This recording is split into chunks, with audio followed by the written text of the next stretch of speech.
Welcome to In the Envelope, an awards podcast. I am your host, Jack Smart, awards editor at Backstage. I'm here to give you a front row seat to the Emmys, Oscars, SAG, and Tonys races. Who is in the running?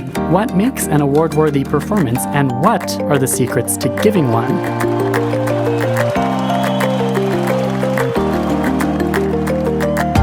These intimate, inspirational conversations with some of today's most talented stars provide you, dear listener, the kind of craft and career advice that could win you a statue of your own, and maybe, just maybe, a tantalizing glimpse in the envelope.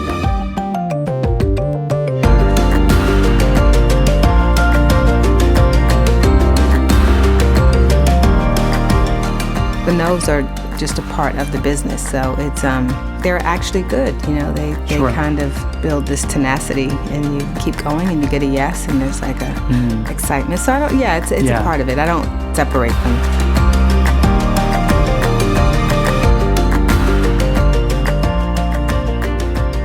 Welcome back, everyone. Welcome back. It feels like a welcome back. Hey, Jamie, hi. Hello, how are you? Hi, I'm good. How are you? I'm pretty good. Happy Oscar season. It's Oscar season. Yeah, it's winter and it's raining ice, so it must be Oscar season. That's right. I'm looking at the Best Picture Oscar nominees now, just in case we have any listeners who are maybe like, I don't know, they're living in a black hole and they don't follow these things. I'm sure everyone listening knows like who's in the race and who's up for what. Mm-hmm. But, you know, for the purposes of this podcast, we're Backstage is in the Envelope, an awards podcast. Yeah.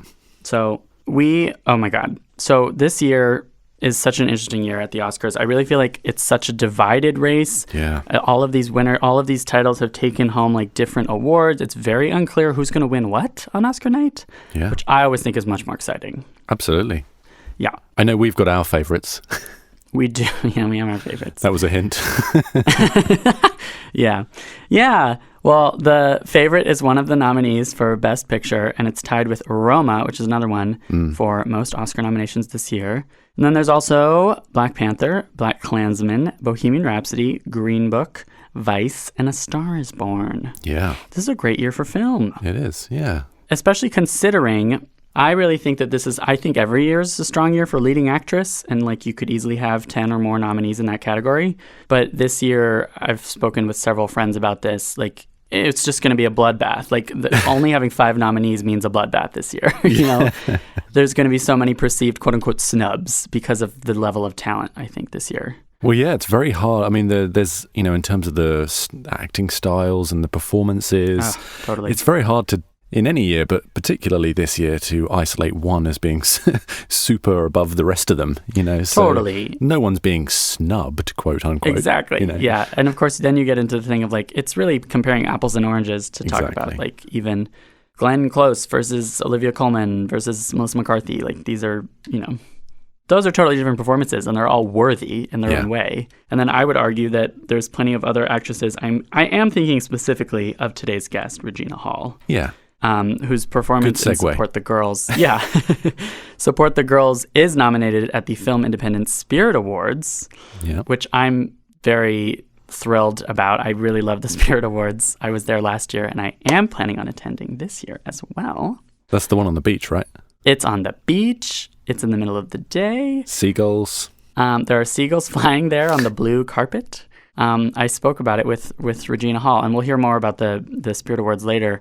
But this was such a lovely chat. I am looking at my notes, and the parts where I have the most exclamation points is when when we got Regina to talk about her process. And it was like, as the interview went on, we got glimpses at it until finally it started to emerge, the like intangible, indescribable way that she creates characters and her work ethic. That was fascinating. Yeah, and it's, again, like you said, like different acting styles, different performances, different movies, all of that is true. And I think everyone has a different preparation technique. And hers involves a lot of outside in. It definitely involves like going under this, like a spell. Yeah. Having a spell cast on you when the director says action, which I find witchy and weird and amazing. Yeah. And she talks a lot about like hearing the character. She talks about Lisa in Support the Girls. Yeah, and conversing with the character. Yeah, she talks to the character. I love that stuff. I think listeners can get a lot out of this even if they haven't seen Support the Girls, but you should. You should support the girls. Yeah. But obviously people also know her from, know Regina from like early days in the Scary Movie movies and in Best Man and Think Like a Man and Love and Basketball and Malibu's Most Wanted and Ally McBeal, and her list goes on and on and on. And we also got to talk about Black Monday, which is the new Showtime comedy. Yeah. This episode doubles as it's a middle of Oscar season episode, but it's also like, hey, this is Emmy preview as well because Black Monday's amazing and she's obviously amazing. Yeah, and it speaks to her versatility as an actor and Oh, yeah, totally. That's something I think that Hollywood is waking up to, that Regina Hall is like always good and you can kind of give her a wide variety of roles and she's going to kill it. Yeah, absolutely. And I think you can hear why when you listen to this interview. Yeah, and like all the guests on this podcast, seemingly, and she talks about it at the beginning, she really loves your bag, your Meryl Streep bag. But can I just say that editing this was a little challenging because she's got a huge dynamic range in terms of the volume of her voice. Is that right? Wonderful. I loved it, but kind of challenging. So there are points where I've tried to save your ears from super loud bits or like straining to hear super quiet bits. So okay. We're keeping people on their toes. Yeah, I just want to prep you in advance of that. Okay, well, let's take a quick break and then get to this wonderful interview with Regina Hall. If you love indie films, be sure to check out this year's Film Independent Spirit Awards. Aubrey Plaza hosts a party on the beach for the brightest stars in independent cinema. Watch the Film Independent Spirit Awards live on IFC and Facebook Watch, Saturday, February 23rd at 5 p.m. Eastern, 2 p.m. Pacific. See the nominees and prep for the big event at spiritawards.com.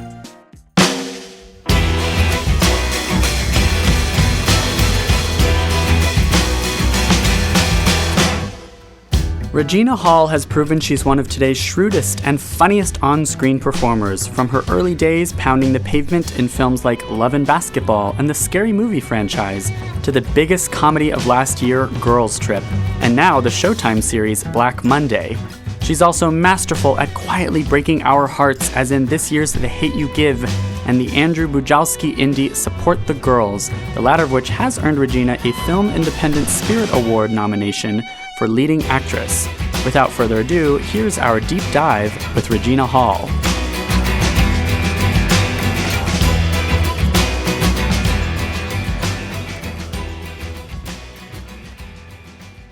I can't believe this photo shoot. I know, it was so cute. I think it's the prettiest backstage photo shoot ever. Aw, thank you. And you know, we did it in that shuffleboard place. Like, what? It's so fun. I know, and the pictures came out so pretty. So nice. You're here for today to do press, or where are you here? I'm here for the New York Film Critics Circle Awards. Congratulations. Thank you. The first Black woman to ever win the award. Mm-hmm. I know. It only took 83 years. Is that how long it's been around? Yeah. Oh, it's embarrassing for them, I think, a little bit. Well, change comes when it comes. Change, you know? yeah, exactly. Comes when it comes. And you're ready when it comes. That's all. I don't have my notebook, Regina Hall. That bag is so good. Yeah? Do you like it? I love it. Should we put it more? Because I love her. Do you know her? No. But I'll tell you something. Tell me everything. It's striking to me that she wasn't known as a beauty, because she's quite a beauty. Right? She said it. I mean, she said that she was laughed out of auditions and stuff. Yeah, and she's just like a stunning force. I mean, she's just beautiful. Her Hair acting? eyes. Look at her eyes. Right? This is such a perfect thing. We're talking about this bag in this non-visual medium of the podcast. Regina Hall, thank you for joining us at Backstage's podcast. You've already been on our cover, but this podcast is for the working actor, and we want to get all of your craft and career advice, all of your deepest, darkest secrets. Well, I have to say thank you to Backstage, first of all, because that was, everyone backstage was the Bible. You know what I mean? We went to the back. I went to Backstage for everything. Wonderful. I mean, this is before. It was not nearly. It didn't. I don't think it had a cover. A glossy mat. Yeah. It was a fold out, but it was perfect. When was this? This is when I lived in New York. And so what were you? This was in the 80s. Yeah, 90s, because you were at Fordham, but I thought you were not pursuing acting until after school. Yeah, in the 90s until I was in NYU. So that would have been. Oh, I see. Yeah. Oh, okay. Yeah, not Tisch, the graduate. I was in Arts and Sciences. Right. Yeah. And you studied journalism, which I think is so cool. Yes. Denzel Washington also studied journalism, and Did he? Yeah, and I asked him about. He went to Fordham. And he went to Fordham. And I asked him about how that relates to his acting, and I think it does, right? There's Absolutely. I'm sure there's a way that you read material, you know what I mean, and kind of how you interpret material, the same way you interpret a story, and maybe, how much you read, informing you of a lot of things just around the world. But I think definitely, certainly helps for press. Oh. Yeah, you do learn how to talk in a soundbite. Navigate. Good. That's actually really good to hear. It was journalism at first for you. When did it become acting? I mean, I always did love acting, but I don't think my dad would have been like, I'm going to pay for you to go to school for acting. Oh, okay. It wasn't necessarily like a real feasible profession. Absolutely. Growing up, and my dad was a lot more practical. He was an electrician, but he had a stroke suddenly and passed away my first trimester at NYU, and it's called trimester. Yes. A lot of times, I'm not trimester of pregnancy. No. They don't go in semesters; they go in trimesters. Anyway, so your very first trimester there. Yeah, my very first trimester at school, and so it just kind of, I was really. I had a friend who was like, maybe you could do it for extra money because my dad was very financial stability, and then I sort of got a no at every commercial audition. And then I was like, oh, you have to be good at this. You can't just show up with a ponytail and be like, hi. Yeah. So then it just made me, I actually think I got pretty profoundly shocked by the rejection. Oh, yeah. That made me and still study do, I'm more. sure. Yeah. Well, now, once I started studying, I realized that it is a part of it. You know what I mean? It's kind of like getting mad at plaque when you're a dentist. It's just the nose are just a part of the business. So it's and they're actually good. They kind of build this tenacity, and you keep going, and you get a yes, and there's a excitement. So it's a part of it. I don't separate them. Right. And you got a yes only after you did the thing of committing, of really saying, okay, I got to do the prep work. And you got to do the work. Yeah. Yeah. And I still get no's, quite a bit. My agent probably gets more upset about it. Well, that's good. Yeah, he does. That's the attitude. Yeah. I'm always not shocked. Oh. Every now and then I'm like, they said no, but yeah. Most of the time I'm like, well, my manager, I'm like, guys, maybe we should just accept this fifth no. Oh. In a row? Well, no, not in a row. Maybe they'll keep trying with the same person. Sure. You know what I mean? Yeah. Would you please just see her, just meet her? You know what I mean? Because then they might, no, she's not, that's not what we're looking for. And they're like, well, just meet her. Well, can she, Yeah. So. Yeah. I've heard it said on this a lot of people on this podcast have even said that acting is the kind of thing where you have to be all in, and you have to kind of not have any other path or options, or kind of even close it off. And so it sounds like when you made the decision that was something you wanted to do, I mean, you had the passion for it, but you then decided, I have to put in the work as well. Yeah. I mean, I think it's something, it's such a, it's a complex process, and I think it is different for everyone. But I mean, I think once, you have to firmly make the decision that you are going to pursue it, with a whole heart, and with focus, because that's the only way you can know if it would ever, work. And it means, you have to really meet the opportunities with the preparation. And if you're not willing to do that, and willing to sit and know your lines, do your work, and kind of pound the pavement, and accept, the no's with the constructive criticism and not personalize it. You have to, and those there are days you do it better than others. Sure. But you have to just say, okay, this no will not derail this train. I'm going forward. You have to it has to be very much, your conviction has to be very much a part of it. Yeah, practicing the conviction. Yeah.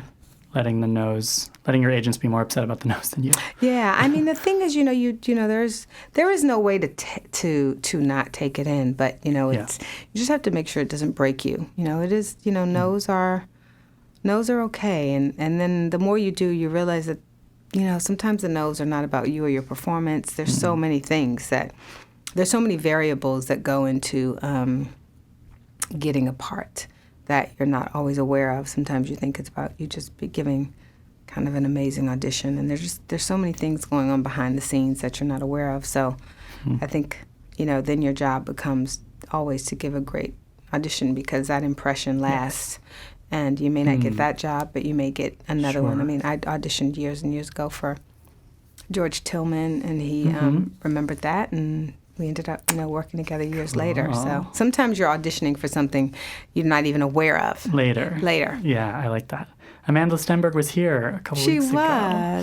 She my had little great baby. Things to say about you. She did. I have great things to say about her. She's kind of an incredible.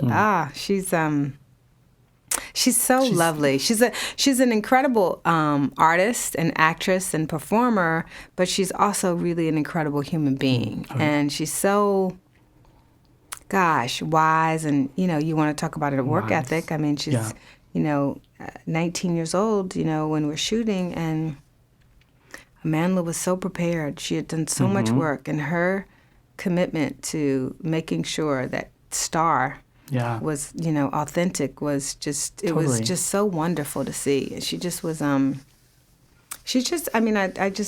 so glad I got to be her mommy, for a brief time and, in those circumstances, because she's such an easy person to love. Oh, yeah. Oh, absolutely. I can't believe she's only 20. It makes me feel pretty I know, no, inadequate. She is. Yeah, no, I was like at 20, I was probably, God knows what I was doing. You're not going to finish the sentence. It's best unsaid. But I wasn't doing what Amandla's doing, I'll tell you that much. Exactly. No one is. Exactly. Yeah. I loved the Hey You Give So Much, and I loved Support the Girls, and we'll get to Support the Girls later. But I want to ask about the pounding the pavement and the idea of that and what that specifically means, especially when you're prepping either for an audition or for a role. What, first of all, you used Backstage. Well, in New York. I don't know what it's like in LA specifically. I know in New York because that's where I was doing. So I mean, in LA too, I do. But in New York, when you're really at the very beginning, when you're really, and back then to get an agent, you literally sent out pictures. There wasn't, they weren't looking for you on YouTube, and there were no other avenues for them to find you except like being at a play, what I mean? And inviting them. And inviting them and, sending your headshots out, or if there was like a showcase that you were a part of. So that was the only way. So, and there were, places like right around here you'd walk, like you could have, 4 auditions and you just walk like, oh wow, yeah. That's when you'd walk like, 20 blocks. Sure. Because you didn't want to spend the $1.25. You're like, I'm going to spend that when I go home. Yeah. Now it's way much more expensive. But back then that was what it was, and even that was expensive. So you just would spend your day walking and going to, you literally, it was kind of a literal expression of pounding the pavement. Yeah. And you walked around and you went to Backstage. You went through Backstage and you're like, is there anything I'm kind of right for? And it was the one way that you could actually get to an audition, and, you didn't have to have an agent. You could, be in a play. There was a play, I can't remember the name of it, that I found in Backstage, and I actually did. Well, kind of, but no, I was the understudy. Oh, okay. But I did get to go up, and it was at Playwrights Horizon. Oh, so amazing. But like those are things you would not have found out when you don't have an agent. Like that's where that's why getting that and Sometimes the calls would be quite crowded, but Yes. yeah. But that was also a part of it. You'd be willing to wait. That was your day, And then of course I was a cocktail waitress, so I would waitress at night. Amazing. Yeah, and it was just going through that process, and there's never a great time. There were a few months, but in New York in the summertime it'd be really hot. So now you've walked like 12 blocks, and you're still trying to look cute, but you don't. But it was okay. You do. I don't know. It was okay because back then they only had those like terrible Polaroids they took. Which were, you remember for auditions. For auditions they did Polaroids. They didn't have. And then they would post and kind of look afterward. Yes. I see. Yeah. It is completely different today. Completely different. Yeah. So different. And it's cold in the winter. You're hot in the summer, and then you're cold doing and the you're same walking. thing in the winter. Yeah, but at least in the walking in the winter, you could warm up. You'd warm up during the 20 blocks. But if God forbid you forgot you needed like your ears, because I remember one time I forgot my ears had gotten really cold because I was trying to look cute and I didn't want the hat to mess up my hair. Which was dumb, because I just had red ears. But that was also, but you also met people. You met a lot of, you see a lot of the same people, and so you kind of have this community of people that you kind of, they're on your same circuit. Yeah. And you watch something and you're like, oh, they got the job. And, right. And you just have a lot of patience. And you just have a lot of, tears and patience. Tears, too. Oh. Yeah.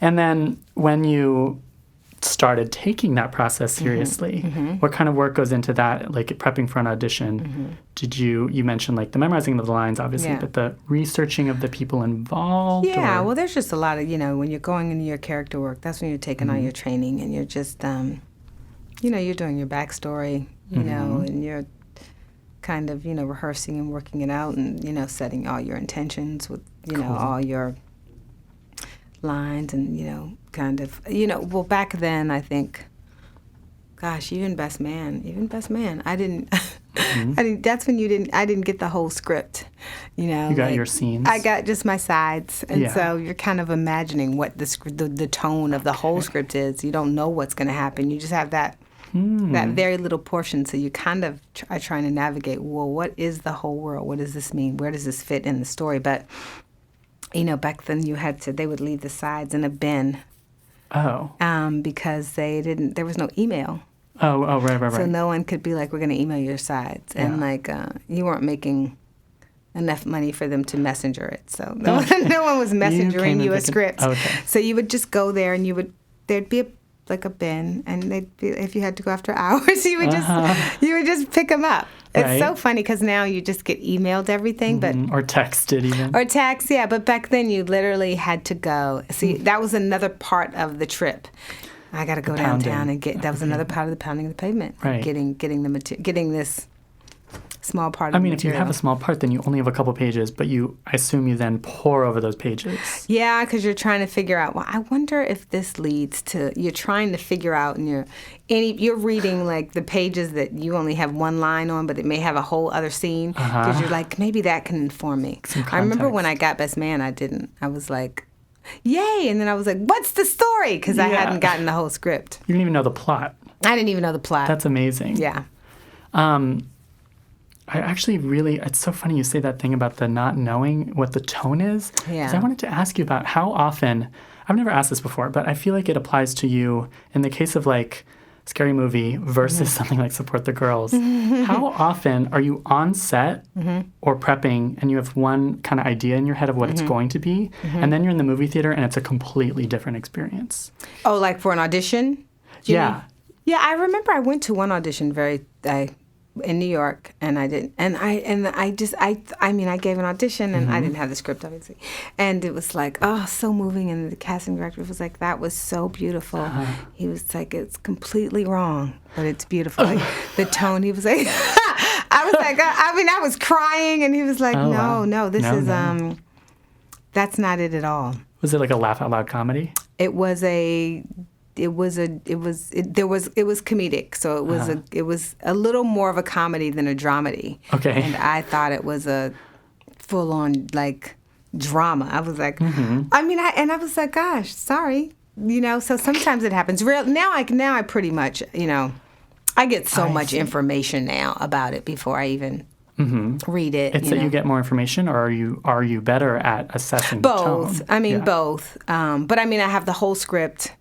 I have, my agent is like, this is this, this is this, this is this, it's set. I mean, there's so much more. Whereas before, like I said, I'm just getting pieces of sides, and I don't know how it connects to a story. And then you do get better at it with more experience. So now, you kind of... Because even when you get a full script, you got to look for more context. You got to maybe fill in some blanks. You mentioned backstory. Well, I always try and create a backstory of my character so that she... pretty detailed one so that I know exactly who she is and, what happened. I see all these things happening, but like that no one else would know. It's kind of just, to inform you of things that might be triggers, things that you don't know that an audience will never know, like what kind of secrets she's walking around with. Yes. That feels especially true for something like Support the Girls. Yeah, because Support the Girls, there's so much that she has to cover, and there's so much that, I feel like in real life, you come to work every day, but you could have had incredibly tragic, sad news like 5 days ago. People go to work, they may have just gone through a breakup, a loss, they could have like serious, financial things plaguing them. There's so many things, you know what I mean, that we all have to put a mask on when we go into our world, and that we can't, the show kind of must go on, I guess is the word. But so you're, I don't want to say covering, but it's just another portion of your life. You're able to compartmentalize things, for a moment. And that's secrets. That's what that is. Yeah. Yeah. And is that true of any characters? Do all characters have oh, of course, secrets? Yeah. Because I they think, have masks. Yeah. I think that's just part of being alive. You know what I mean? Like you certainly couldn't walk around with everything that's going on within. Yeah. Imagine if I'm like, how are you? You're going to say fine. You're not going to be like, oh my goodness, it's rough today. And name everything that's rough. Right. So I think we all have things that we aren't necessarily going to reveal to everyone, in every setting, It's like I don't need my boss to be like, oh, I was just terrified that I don't know what I'm doing today. I don't You know what I mean? You may be like, totally didn't get what you were saying on the phone last night, but I'm just going to come here. I mean, you don't always want everyone to know, like, I didn't sleep well. There has to be a layer of protection. Yeah, or layers of protection. and I just think it's just, I just think it's what it is to be human. I just think you also can't walk around like proclaiming that every day because you've got another task that has to be done. Oh yeah. So you can't kind of like wallow in that portion of it. You kind of like you deal with what you can deal with when you get to it. So that's for home. Now you're at work. So now the function at work is. To get A, B, C, D. You can't do anything about that. So I think it's just a way that we just function. Yeah. To get through everything that's going on. I totally got that sense from Lisa in the film that she's choosing to not wallow and to get A, B, C, D, E. And her patience is being tried and tried and tried. Yeah. It's such the tiny little details of a person's life. Yeah. And that's why I feel like you must have had even more, maybe the most prep and backstory and like... She had a lot of backstory, and Andrew and I talked about it. And, like, who is Lisa? I thought about where she and her first husband met. What was that breakup like? You know what I mean? Like... Yeah. You know what I mean? Where she has her kids. Now she's remarried, and, what's the pattern in her life and relationships, and what's the pattern, in her life... as a person who is clearly codependent, you know what I mean? Like, who has a real need to be needed, who's validated in a way that she's needed, which is not a bad thing, but it can, but that every coin has its flip side. Yeah, for sure. I actually love that there's a lot of piecing together that almost we have to do of like, oh, of course, there must be a first husband somewhere. Yeah. A lot of it is under the surface on purpose in this movie. It's you and Andrew must have created stuff that never even saw the light of day. Yeah. It's funny because I was like, even with her husband, I was like, was she married before? Did she have 2 kids out of wedlock? Even making that decision, because it's kind of like, well, then, who is she? You know what I mean? So I decided she had been married, and kind of, I think she kind of has this idealistic way of looking at things, but also really realistic too. And I think it's, one of the things I loved about Andrew is that he gave you so much, but then he gave you so much room to create so much backstory. Definitely. He did both. Yeah. And is that rare for you? I mean, this is a big leading role. Mm-hmm. And honestly, the success of the whole movie it's down to this one part. I think that the whole success of the movie is because of the conversation you must have had with him. Like, you guys are so cohesive in this movie. Yeah, I mean, I think so. I mean, that's like the thrilling and exciting part and the scary part, because you have someone who's been writing a script for a long time before he even gets to you, and then you have to, bring this character and this world alive, and it's necessary, or the film doesn't work, and then your relationship, my relationship with Andrew was really important too. Just the ability to get feedback and for us to talk about things, and there's such a big area of trust. I was like, Andrew, every time I read it, I hear an accent. Is that okay? I was like, from the first time I read it, I was like, she doesn't sound like me. And he was like, okay. Cool. What did you have in mind? And then I just was like, I think I was like, when I hear her, she sounds like this. And, he wasn't like, he was never like, no, she doesn't have this, or no. He was just like, oh, okay, yeah. I hadn't necessarily thought of her with that, but if that's how you feel. And I was like, yeah, I do. And he was great. I was like, I feel like, I was like, her hair. And I was like, I feel like I loved Lisa, but I also felt like she might have been a little stuck. Oh, yeah. When they're in that world, it's not, so just even to the details of like. So detailed. Yeah, the makeup. I was like, I wanted the makeup. I wanted the people in the makeup to put it on with their fingers, so it looked like she did it in the morning because she cared about how she looked, but maybe she didn't have the time to do, I don't think she had a million brushes in there. No. You know what I mean? They worked. They were hardworking, working class people. So just like little stuff like that. And Andrew was so great in being like, yeah, absolutely. And then once I heard her voice, he just was like, okay, you could, that's all right. Cool. That works for me too. Yeah. And it's that thing of, here's my reading of this character. What do you think? Yeah. And certainly it's about a collaboration that doesn't set up an environment where he's going to be like, nope. Yeah. And Andrew is he's such a wonderful director to work with. He gently guides you, you know what I mean, and his ideas. And, there are times where he's like, I want you to, cover it more. I want you to have the same emotion and cover it more. I think specifically in the scene where she was at the man cave. Oh, at the end. Yeah. And I wanted her hair to be really curled. And I wanted it to look like she really tried for this interview so that you could, you could feel the effort that she always took, the effort. I always felt like Lisa took effort. And, I remember in that interview scene, he was like, just, cover it. Just cover it. Yeah, cover it, yeah. Even in the eating, after the fight with Shane and her boyfriend, even just the soup, cover it. Not to have a breakdown, because he just, like, it wasn't time for her to have a breakdown. Yeah. So it's just not until the end, that kind of cathartic scream that you... That's so cool. And did you ever do the thing of try a take that's not covering it, or did you? We did. We had some like that. Yeah. Cool. Like that was great too, where he would. Well, actually, I would usually have a take where I wasn't covering, and Andrew would be like, "Let's try it this way, and I'll see what works." So he had the option, so that he could have that in editing. Cool, because it's that thing of you maybe. I don't know if this is always the best advice, but it's maybe better to go bigger and then be reined in rather than being too small. Yeah. I mean, I think the tendency, and I think what was so great is that he, always knew the subtlety that he probably had planned for that story. And so for me, I'd be like, oh God, this is emotional. Look, we know I did it 20 years ago at the other audition, so Exactly. Yeah, the crying. Yeah, I was like very emotional, but I'd go, okay, let's try it that way. And then there was, something completely different that would happen. And, you're working with a modified, amount of time.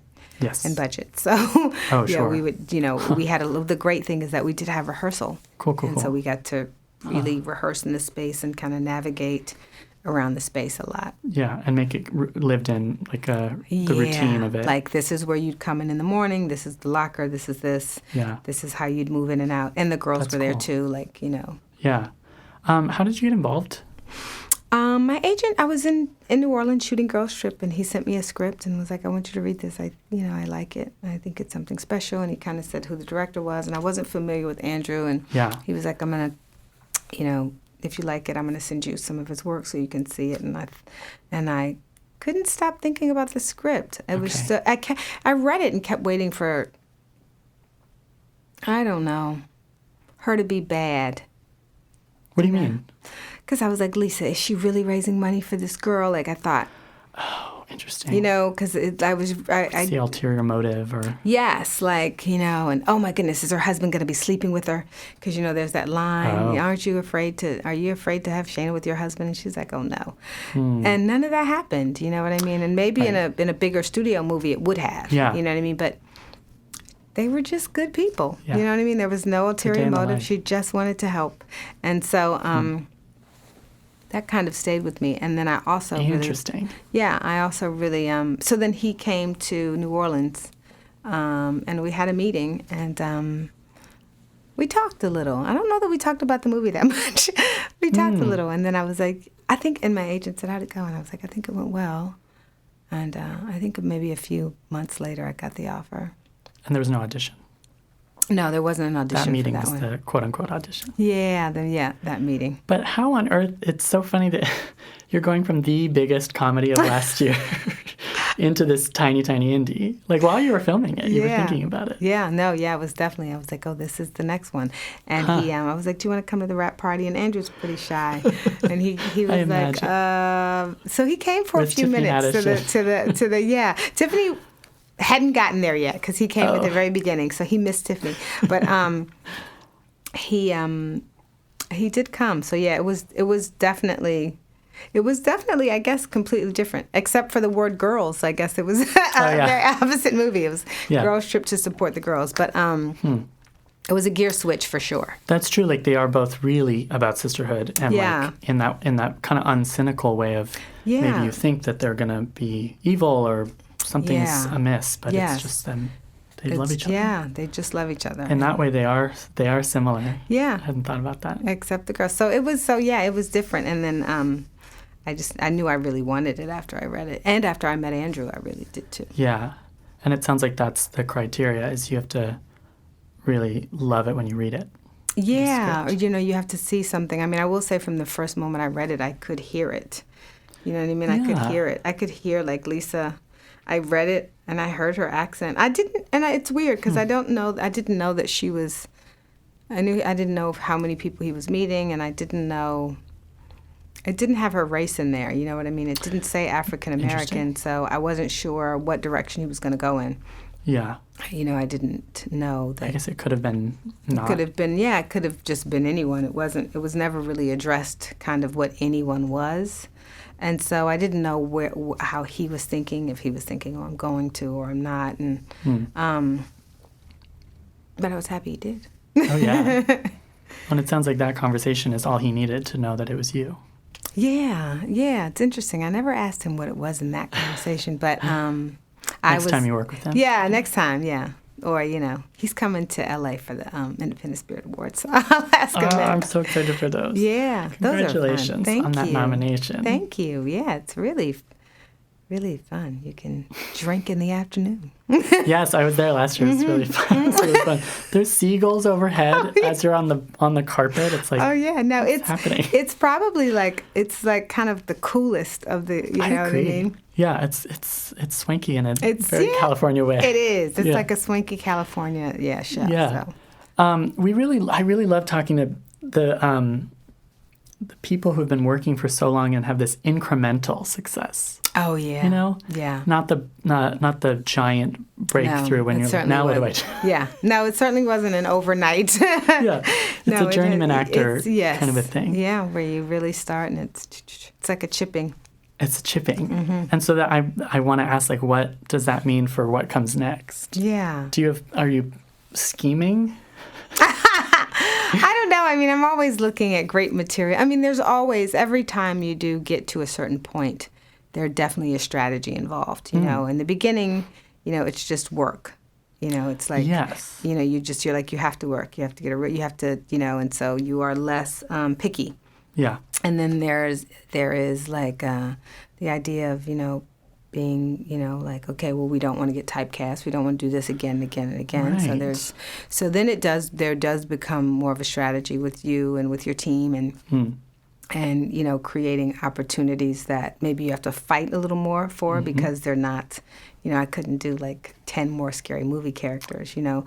I got to do it 4 times, which is lucky to be able to do it as that character because of the sequels, but then strategically you want to go away from that. Even Best Man being the first movie and then being able to, which was great, but then making the decision to do something as broad as Scary Movie. But then, of course, when that becomes your biggest movie, then you have to go against that again so that you don't become, that's not the only thing that people, so then you get kind of a lot of scripts and opportunities and offers to do roles that are similar to that, and you kind of have to say, well, no, I'll take the smaller role doing this. Yeah.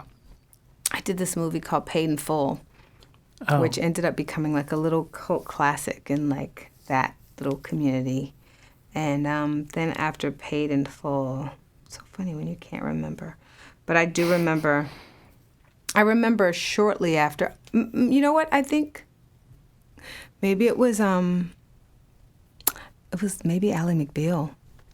Oh, cool. Yeah, it was Coretta Lip maybe after Ally McBeal, which was completely, because I was shooting Ally McBeal while I still had the braids. I was shooting it at the same time. Oh. And was that strategic, or was that more of a yes?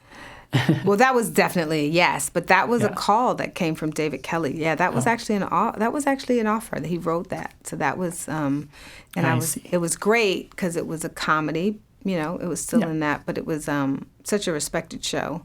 And then I think after Ally McBeal, Plus, it was TV. It was television. Yeah, I think maybe Malibu's Most Wanted. That was just because. Okay. Yeah, like they kind of go all over the place now that I think about it. But well, sure, but it's at that transition where you are picky, but not too picky. No, you're not so picky that you're not working. Yeah. Where you're going for things that you're just not going to get. Oh, you know what I mean? Interesting. And they're, and at that point, Jamie Kennedy was, his show was on the Jamie Kennedy Experiment, and so it was still like a great role to get. And she wasn't so broad, and she kind of was a little like, she was the hot chick, so it was a chance to be like Brenda wasn't. Brenda may have thought she was sexy, but Brenda, Brenda had a high opinion of herself. Yes. And how Ray felt about her, but I don't know that was like the way the rest of the world saw her. So, it was kind of just doing just a, little just things that where you kept working. Yeah. Work begets work, but that they were at least different in tone, different maybe a little bit in character, and you got to think about tone. Yeah. Yeah, and then your the people who directed, and then also your co-stars, and so they were all they all had something, because you're not always in a position to be, completely choosy. Right. Yeah, and it sounds like a lot but there's a lot you say no to. That you're grateful for. Yeah, it's a combination of the saying no, saying yes to just the right thing. Yeah. And then being told no. The great thing is there's so many things I wanted that I got no to, and they ended up not being good anyway. They were like, it's like, oh my goodness, I'm so glad I didn't get that. Like, that was and I'm sure I've been in some of those too, but.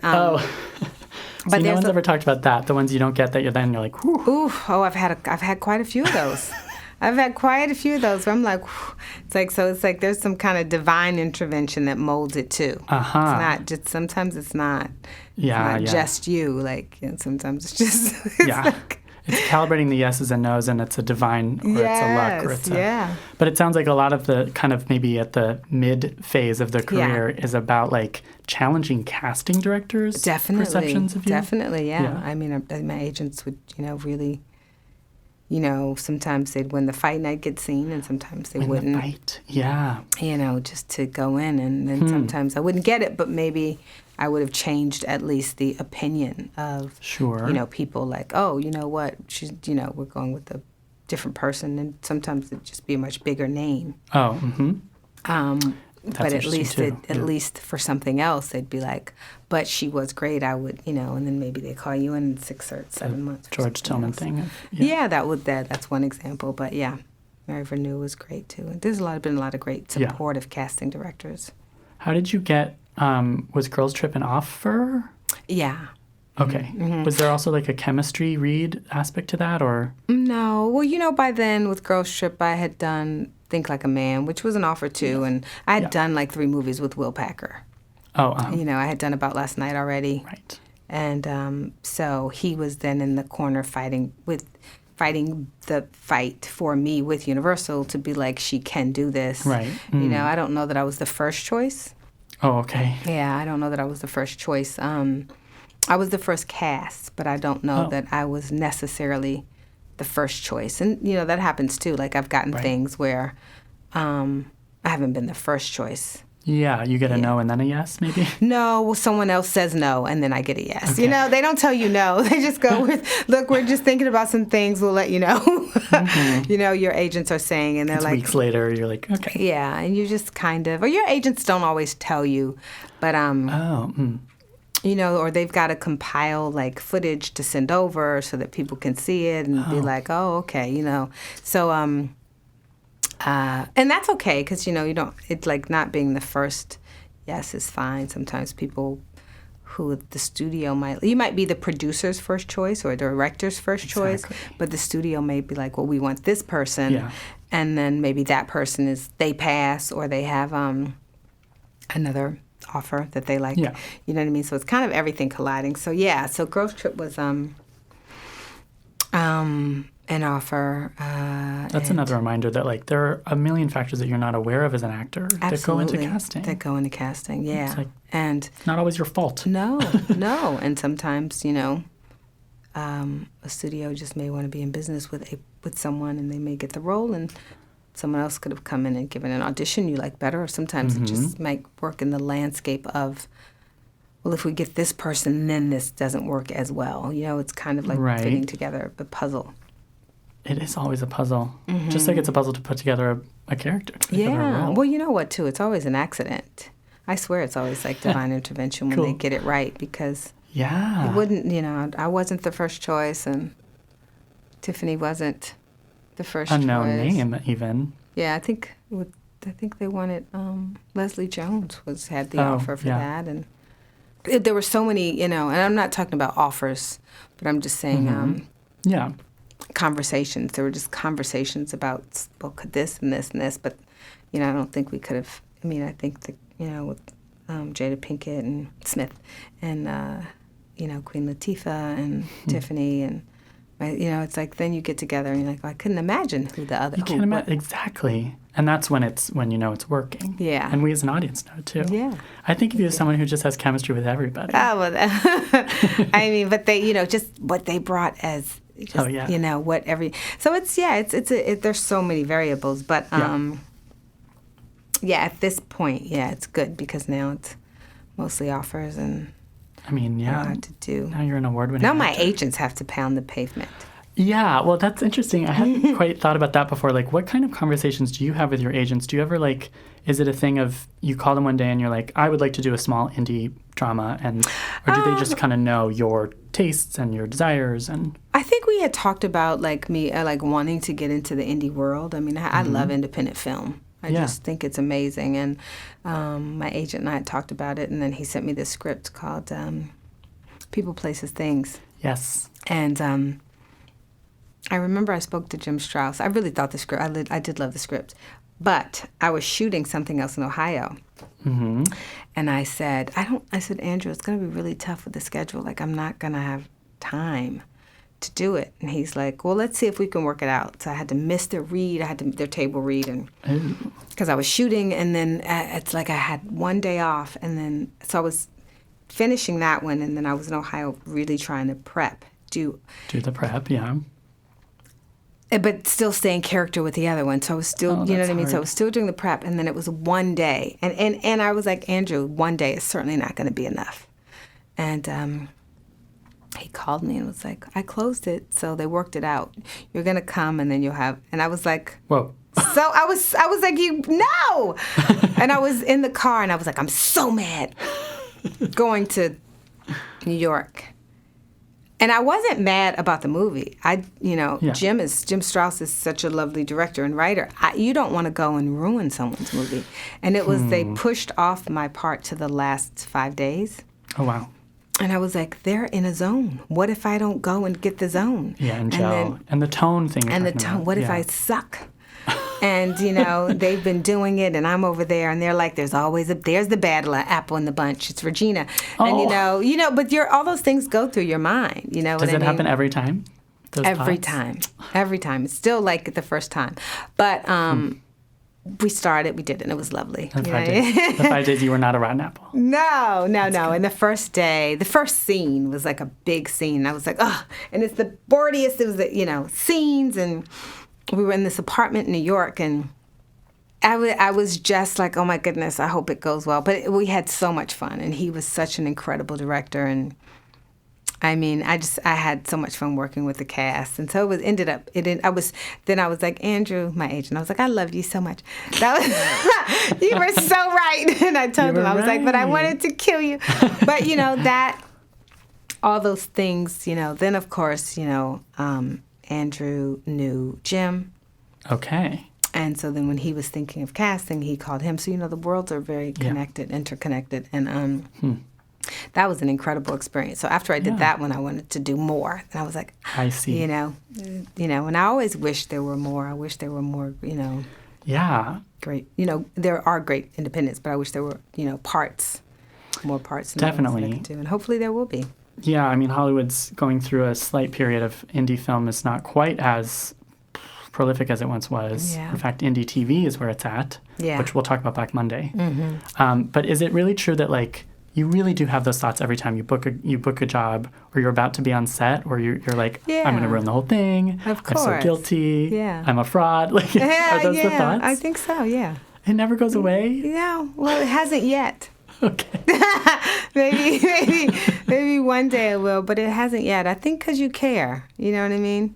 Right. You care about the character. You care about the work. You care about and you just, when something comes together, you always feel like there's some other thing that kind of drips through you. You know what I mean? That has to work. And, you always want to be like a vessel that's kind of open to what that is. And so you just, it's art. So it's not like anything you can, guarantee to replicate or do. It's art. And you don't know. You have what you do. You have what you think you have. But then it's got to all come together when it's time to be on its feet. And you kind of have to throw all the... not to mention that you've got people standing around like, all right, what are you going to do? Yeah. And of course they're rooting for you, but, there's the fear of that it just may not work, and sure. So it just doesn't always. And like you said, maybe those doubts are healthy. I think so, because they make you keep working. I mean, I've had times where I've been crying because I'm like, I can't find the character, you know what I mean? And right, well, that thing that's supposed to flow through that invisible thing isn't flowing, and then one day it does, and you're like, I got it. I see. I got it. And then you go, and you're like, now you're still scared, but at least for you at home, you're like, I got it. I have an entry point. I get it. All right, I know who she is. But when you don't have that, you're just like... Until that, yeah. And so you're searching, and then with that, you're like, okay, but then you're like, well, I hope I got it. Do I have it? So afterward, there's still thoughts of did I get it? Yeah, I think so. Until it has life, and then you don't think about it. It's interesting. It's like when you're acting and it's freezing outside, And they say action, and you don't know if it's cold anymore. And they say cut, and you're like, ugh. You know what I mean? Like you're shooting outside. I don't know what you mean. That's amazing. Yeah, you're freezing. Like you're freezing. I've been outside and I've been freezing. And then once they yell action and you start shooting, you're not shivering. You just forget that it's cold. But then as soon as they yell cut, you go back to freezing, and you got to run inside or run to a heat lamp. I don't know. It's a weird thing where you're just not aware of those things. I love hearing about that stuff. And I love hearing that it really sounds like for your process, it's about hearing the character and understanding the character in a way that's maybe not describable. It has to be that invisible flow thing. I think so. And it's not going to click until it does. Right. Yeah. And then you can, especially a lot for whatever, but whatever, especially comedies, because you have to know that character so well that whatever you're saying, it's coming from the character. So when you're ad-libbing, it's not like you don't have to think about it. Right. It's just a part of them. So then you have to know them so well, and you have to, look at the character and be like, please, I say my little prayers, like, please come through me. You talk to the character. Yeah, I talk, to whatever the spirit of the character is. I beg it. Yeah. Please. Well, it sounds like the spirit takes over you when they say action. Yeah. Yeah. I mean, it sounds a little crazy when you really think about it. It does sound crazy as I'm listening to it. I'm like, maybe I should be committed. But it's what, it is what makes it fun and magical and, scary and exhilarating and, rewarding. You know what I mean? Like being able to do it. And if it's not scary, I guess it's not fun. Yeah. Sometimes you're like, there may be a take where you're like, I got it. And then there's one where you're like, dang, I don't know. Yeah. And then they don't use that take that you got it on. They use you never know what they're going to use. Totally. You're caught between, if I give them, it's just, there's so many things that, but then that's a whole nother process, the editing. And when you watch it and you're like, but I usually have to start with the hair. Once I figure out what the character's hair looks like, then I go from there. It's the hair acting thing. Once you have the hair figured out. Gotta start the hair. Interesting. Yeah. I love that. We love those little tricks of the, I feel like you just gave us parts of your brain. This is amazing. Black Monday. Mm-hmm. Is it my new favorite show? Yes. I think it is. I think it is. Oh, I'm glad. The first episode is on YouTube. Mm-hmm. It's amazing. You say lines that had me going back. A show is good when you're going back to hear the lines again. Yeah, it was such a fun show to do. Our creators were just, so collaborative, and so wanting to make something unique and, and special, but, it's the 80s, so it's completely they're out of their minds. Yeah. And Don Cheadle is so, he's crazy and so great, and Andrew Reynolds, who I love. Yes. Andrew, so friend of the podcast, Andrew Reynolds. Oh yeah, yes. I love Andrew, and I can't wait for everybody to see what happens to his character. Oof. Oh my God! I know, everything goes. I would get the episodes and be like, yeah. So the stakes seem just ridiculously high. I know. Yeah, it's really, really goofy, but it also feels really like that period detail thing of it's very of the time. Yeah, and there's some profound moments, and there's a lot of things that we got to do, and I think things that are going to resonate with people because it is a period piece. And it's interesting to think it's not that long ago, but some of the things we were doing and saying, I was like, they feel barbaric and archaic. I loved it. Yeah. I loved I was like, wow, I guess people just used to smoke cigarettes in a plane, but smoke didn't travel. I was like, we smoked so much in the show. I was like, wow, people just used to smoke this much. Yeah. The first shot of you is you exercising at home, but also puffing a cigarette. Spoiler alert. They used to smoke like that. And then the cocaine in the office, you're just like, okay, I guess. Oh my goodness! The world we're in. And we're ordering more. Very casually. Yeah, nothing. Oh, good. Fine. There you are. Finally. And saying horrific things. Horrific things. It's just so much fun. Yeah, they only get more horrific and more fun. Yes, that sounds great. Thank you so much for joining us. This was so amazing. Oh, thank you for having me. Do you have any parting words of wisdom for our listeners? I would just say, don't give up. And you don't know where you're going to fit in. You know what I mean? I know a lot of times we look at people and we want to be like them, but you create your own path, with your own talents and your own idea of what a great career is. And I mean, for me, it's always been about, there's nothing more gratifying than, doing something that, no matter what kind of, even if it's a project that's not amazing, but if you do work in it, I think, just for people to really be conscious of the integrity of their work and it's enjoy it. Don't think about like the destination. Just enjoy the journey. I think I wish, and like it can be fun. You just never know. It's been great to see 20 years later where your career is. 20 years. 20 years. A bitch is old. Oh God. No, you're not. Sorry. No, you're not. It just came out. No. No, because I was you're like, not wow. Old. No, not, well, kind of. But the thing is, it's just that, it goes fast. I mean, it's like, I remember. 20 years, yeah. I remember being, in my 20s. I remember, playing the age Amandla's playing. Paid in Full, I played 17. And I used, and you just remember, and then you're like, it goes fast. So the bigger thing is really to enjoy every part of it. Yeah. Enjoy it. Even the part that feels unenjoyable. Mm-hmm. Mm-hmm. You know what I mean? Like, because there is something also really thrilling about auditioning and getting a part. My first offer, I was terrified. Oh, sure. Because you audition and you feel like you got it because you know what they want. But when you get an offer, you're like, oh, I all know those doubts start to come in. Well, you don't know if you know what they want. Exactly. And so then there's a little more pressure. But, just have fun and keep it moving. The next generation is always exciting.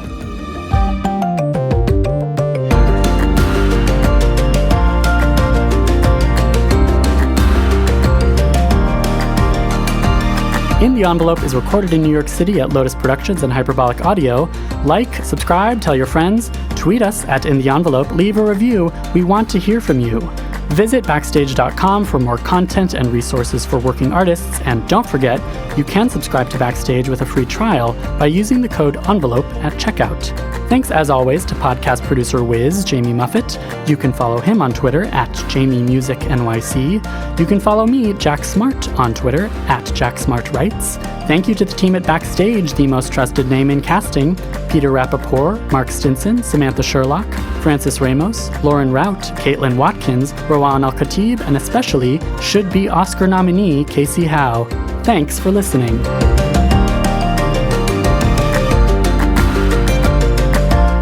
On the next episode of In the Envelope, Andre Holland. I don't know, man. It's a tough grind. Ain't nobody getting discovered at the mall no more. You know what I mean? So I think you gotta, if I was a young actor starting out right now, the thing I would focus mostly on would be finding a community of people who I want to work with and then finding ways to get our work done.